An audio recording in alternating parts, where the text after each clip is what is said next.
শীত মেসির কাছে এসব কোনো ব্যাপারই না। অনেকেই ভেবেছিলেন এত ঠান্ডা হয়তো মাঠে নামবেন না মেসি, কিন্তু সেরা খেলোয়াড়রা কখনো পিছিয়ে থাকে না।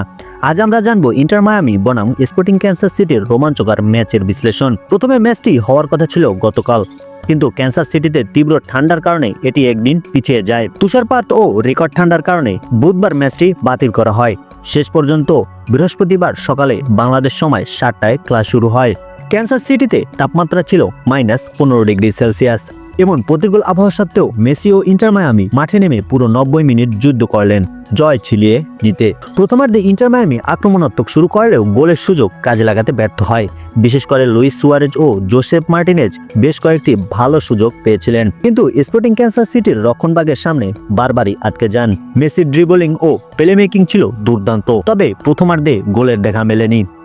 বিরতির পর ইন্টার মায়ামি আরো সংগঠিত হয়ে মাঠে নামে এবং 56 মিনিটে আসে সেই মহামূল্যবান গোল। মেসির গোলটি ছিল অসাধারণ। আলবার নিখুঁত ক্লোজ ধরে দুর্দান্ত শটে গোল করেন লিওনেল মেসি। গোলরক্ষকের কিছুই করার ছিল না। গোলের পর পুরো দল উচ্ছ্বাসিত।